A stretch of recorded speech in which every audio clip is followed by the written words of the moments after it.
What's up, guys? Welcome back to the channel. Welcome back to the Bianconeri zone, and welcome back the day after another draw, another toothless performance, especially attacking wise. However, that's not really the big talking point post game. The big talking point is a shocking, in my opinion, statement on Koopmeiners where Motta kind of admits that, well, I know he's struggling, but I'm not gonna help him succeed at this moment in time because I have a very good reason for it. That's what we're gonna talk about. The player ratings as well, and also Savona.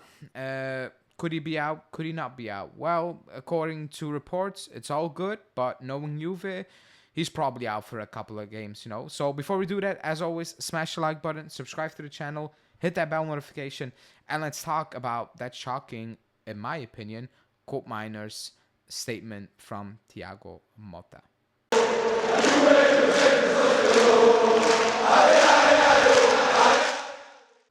Okay, so post-game, Thiago Motta spoke as always, and he spoke about Koopmeiners. And if anyone watched the reaction video, I was kind of shocked because I said that, well, Koopmeiners struggles in the 10, and when he played in the 2 in some sort of pivot, whatever you want to call it, he looked better immediately. It was for about, I don't know, 8 minutes or 10 minutes. I don't know for how long it was when Fajoli came on, but he looked better. He looked more useful and so on. And actually, post-game, Motta echoed that. However, he also added, I'm not going to help him. I'm not going to change position. He's going to play there and he's probably going to struggle. So that's what we're going to talk about. That's the quote. And you can see that already. Beside me, you can see already the quote. He said, Koop is playing in a challenging position, operating between the lines and finding space against a compact team that tries to block those areas is not easy. The difference shows in the last 5 to 10 minutes when he drops deeper and reads the game better. With the players we have now, he needs to contribute more in advanced offensive areas. He can do it perfectly. He has the qualities for it. He was close to scoring and is a special player, unique in how he guides the team. I'm happy to have him. He gives me a sense of calm.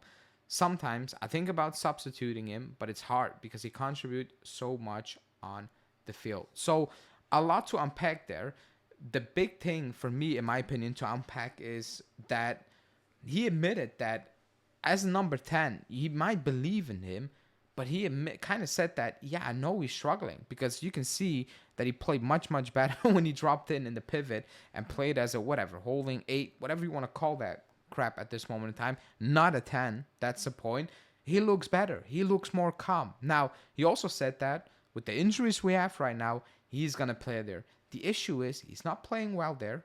Offensively, he's a non-factor. He doesn't get involved. I agree defensively he's important to us because he sets a press, he press, and right now I have a feeling he's probably one of the few who can actually press, especially in that midfield. So I get that he's important for that case. However, he doesn't contribute offensively at all. I think he takes away from Yildiz because Yildiz is not really allowed to come in those areas. There's not a lot of overlapping because Yildiz is not coming out in that. Remember that PSV game? And like 10 minutes in the game, I was like, wow, Koopmeiners is a lot on the left, and Yildiz is coming inside, cutting inside, and that's how that goal came with Koopmeiners on the left and Cambiasso overlapping. We were creating problems. That's all gone right now. And Motta is basically saying, I'm not going to change it. I know he's struggling, but I'm not going to change it right now. I'm going to play that position. I'm not gonna do anything about it. That's basically the decision I've made. That's how we're gonna roll. That's how we're gonna play from now on until maybe potentially all the players are back. So he's not gonna change that. However, Koopmeiners is struggling. Koopmeiners is really struggling at this moment in time. And yeah, like what else is there to say? He is struggling and it's not getting better. So that's one of the few things that I thought was interesting. For me, it was kind of shocking. I was like, it. And I know it's, desperation mode. You have so many injuries. But still, isn't it better to actually accommodate those players? And maybe something happens up front. Because right now, I think that's the most easiest solution to try out, in terms of, okay, let us set back, or let Koopmeiners sit back a little bit deeper and let Yildiz come inside. I don't know, something. However, what we are doing now is not working. It's not working at all. So that's that. Now let's move on to the player ratings. I'm actually not sure how to do them, so I'm gonna be very quick about it. I think I gave Di Gregorio a 6.5, and we can talk about that last moment. That was a foul. You know, Emery can cry as much as he want. He was coming out, and the player just bumps into his side without nowhere near to get that ball. It was just the intention was to hit the goalkeeper. That's always a foul. I don't even know why it's up there for debate. So I gave him 6.5 because he made it. He needed to make 2-3 saves, and he did that. He commanded his box. So 6.5. I give the entire backline a 6 because I don't know. Kalulu was getting a lot of hate, and I'm not sure why. To be honest, he made that one silly foul in the first half. I think where Digne hit the crossbar. I think that was the moment, or that wasn't even the foul. I don't know.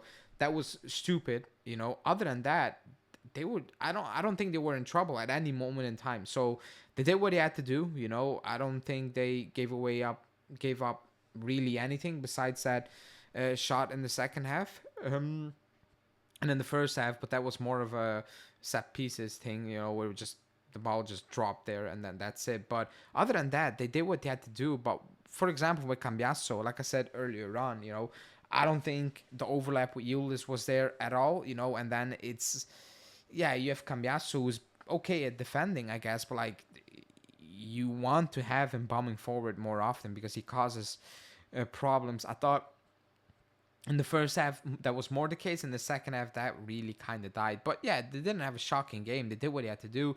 Locatelli, 6. Actually think he played better in the second half, where he actually tried to do some more daring things. You know, the long balls in the first half or the switches of play were not on point at all, in my opinion. It was a bit hot and cold, but like, again, I don't think a player had a shocking game until I will talk about in a second. But it was also not, oh, what a game. Thuram, 6.5. I think he keeps improving. You know, he's physically gifted, and he's finally, I think, figuring it out how to use those physical gifts. Like when he sets his body, he is strong and he is gone most of the time. So I think he's improving, and that's a good thing. Koopmeiners, 5. Yeah, he's not a 10. Like, he's not a 10, especially not in this moment in time. It's not working. He is lost. He doesn't get enough touches, and when he get those touches, most of the time, it's rubbish. You know, let's be honest, it's not good. So 5, he played better for the last 10 minutes because, yeah, I think that's more natural. But overall, that was not a good game. Timothy Weah, 5.5. Like I said so many times, if he doesn't score, I'm not sure what the point is of Timothy Weah. He doesn't use his speed. It's not that he made horrible mistakes, but for me, he's just a non-factor. Like, there's no danger coming from him. It's just looking at him. It's like, yeah, he's on that pitch, and that's about it. Defensively, he works hard, you know, so fair play. But up top, up front, like, he doesn't fear, you know, he doesn't put fear in defenders. It's very predictable at times. I don't know. Like, I'm still not a fan of Timothy Weah. Maybe that's a problem. Yildiz, 6. He tried beat his man enough times. However, when you're not playing with a striker and there's no real things to link up, you become very predictable. And at one point, I was like, yeah, you're just cutting inside. You need to shoot because otherwise you're just gonna play it sideways. And he was playing it sideways, and I was like, should, you know, like in Bangula late in the game, you know, he beat his man in the box, take a shot. If it gets blocked, fine, you know, you just play it sideways, it goes back because we're predictable and we don't really have a clue what to do up front. Conceição, 6.5. Yeah, he tried and he tried and he tried and he beat his opponents quite a lot of times, tried to pull it back a few times, but there's nobody into the box. You know, had one waffle shot, but I was like, at least you took a shot, at least you did something else and actually tried to play it sideways, beat your man, look up, and nobody into the box. So again, it's predictable right now. It's not easy for these players at all, in my opinion. You know, you can cut it back 10 times if there's nobody in the box. It's gonna look like this. So 6.5. Danilo, I was scared, came on, did well. You know, look calm, look composed, cleaned up the ball.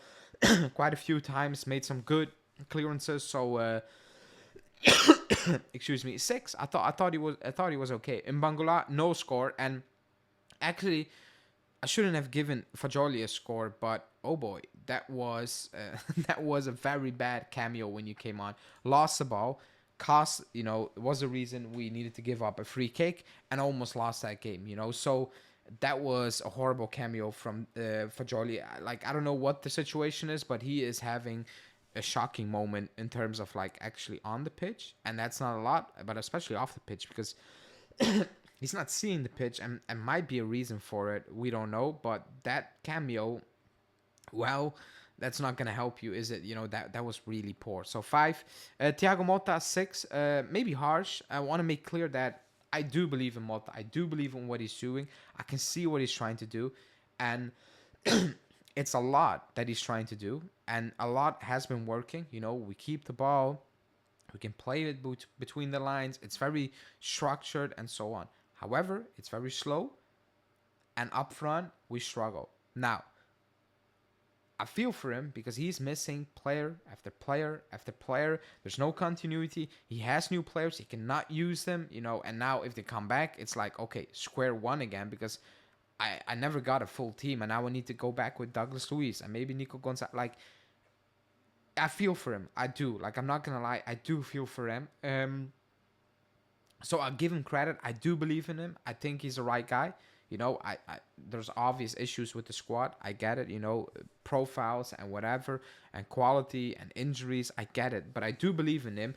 But he needs to find a solution up front. Otherwise, we're not going to go anywhere near this season. Not in the league, not in the Copa, not in the Champions League. We do not score enough. We do not create enough. And you need to find a solution. This is a team. Excuse me. This is a team. You're going to need to figure it out because this is it, man. This is it, So no panic, but yeah, like there's no clear solution. There's no clear improvement. And to wrap up the show, Savona. Maybe by this time we will have the conclusion of if he's injured or not. The initial reports is that it's nothing serious. He stopped in time, but I've read that before. Oh, he stopped in time. I thought it was with Di Maria in time. In a Europa League game. Oh, he stopped in time and then he was gone for 4 weeks.